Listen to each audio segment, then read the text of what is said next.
جی doctor صاحب، آپ کا گزشتہ دورہ کس علاقے کا تھا اور میڈیکل کیمپ کی تفصیلات اور افتتاحی میڈیکل کیمپ کے بارے میں کچھ معاملات؟ جی سید صاحب مہربانی، اعوذ باللہ من الشیطان الرجیم، بسم اللہ الرحمن الرحیم۔ میں doctor Ijaz Attari, chairman health as well foundation کا، اور آپ سے مخاطب ہوں۔ ہم نے انشاءاللہ پروگرام بنایا تھا کہ ہم شروعات کریں گے افتتاحی کیمپ کا، تو چترال یا گیر سے کریں گے، تو ہم نے چترال سے شروع کیے اور وہاں پہ ہم گئے۔ وہاں کا جو ہمارا کوآرڈینیٹر صاحب ڈاکٹر صاحب ہے اعظم رفیق صاحب، اس نے ہمارا بہت ساتھ دیا، اور وہاں کے علاقے کے لوگوں نے بھی ایسے افتتاحی میڈیکل کیمپ میں ہمارا ساتھ دیا۔ الحمدللہ اس علاقے کے معززین کی وجہ سے اور اس ڈاکٹر صاحب کی وجہ سے ہم نے وہاں پہ 300 مریضوں کا معائنہ کیا میڈیکل کیمپ۔ پھر مجبوراً ہمارے پاس میڈیسن ختم ہو گئے، ورنہ لوگ اور بھی آ رہے تھے۔ یہ صرف ہم نے 2 دن گزارے تھے، اور انشاءاللہ مزید بھی اس طرح ہم پروگرام کریں گے۔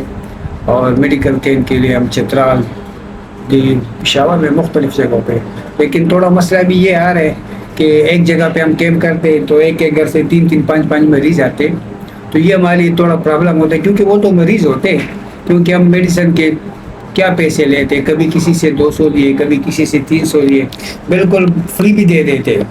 تو اس وجہ سے کمال کمپنی نے ہمارا بڑا ساتھ دیا ہے الحمدللہ، اور ڈاکٹر مسعود لاہور فارماسیوٹیکل نے ہمارا بہت ساتھ دیا۔ ہمیں کافی سیمپلنگ کی، اس سیمپلوں کی وجہ سے، اور ہم نے اپنے کچھ میڈیسن تیار کیے، تو کافی لوگوں کو فائدہ ملا ہے، اور انشاءاللہ آئندہ بھی ہم ان کمپنیوں کے ساتھ رابطہ کریں گے، اور مزید بھی ہم اسی طرح۔ ڈاکٹر صاحب، آپ کا چترال کے علاوہ اور کس کس علاقے کی منصوبہ بندی کی ہوئی ہے؟ ہمارا تو پروگرام ہے کہ ہم پورے کے پورے پاکستان میں ہیں، لیکن زیادہ تر ہم ترجیح چترال اور دیر کو اس لیے دے رہے کہ وہاں کے مریض ادھر پشاور نہیں آ سکتے۔ ہم ایسی جگہ پہ گئے، لون گون چترال سے بھی، چترال بازار سے بھی تقریباً 6 گھنٹے کا راستہ تھا۔ وہاں پہ ہم گئے، اور اس گاؤں کا نام ہے لونگون اپر چترال، اس کو بولتے ترچ۔ وہاں پہ ہم گئے تو وہاں پہ ایک ڈسپینسری تھی، اور وہاں پہ ہم نے پتہ کیا تو وہاں پہ پیناڈول کی گولی بھی نہیں مل رہی تھی۔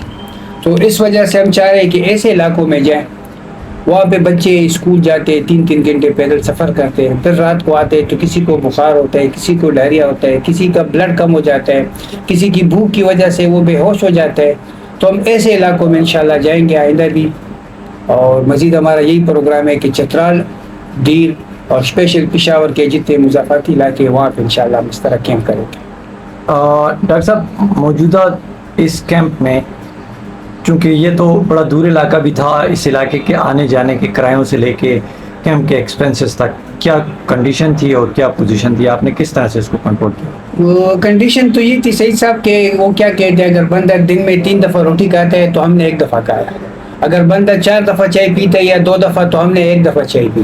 جب ہم اس گھر میں گئے، وہاں پہ جہاں فوجی صاحب تھا، اس کا پورا نام تو مجھے نہیں آتا، اس علاقے کا ایک بندہ تھا، ڈرائیور تھا، اس نے کافی ہماری خاطر توازن کی۔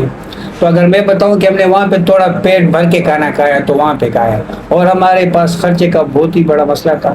ہم کوشش کر رہے تھے کہ کچھ راستہ ہم پیدل کر لیں، کیونکہ وہاں پہ آپ اسپیشل گاڑی پکڑو گے، سواریوں کی گاڑیاں وہاں پہ نہیں جاتی جہاں پہ ہم گئے، اور مزید آگے جائیں گے۔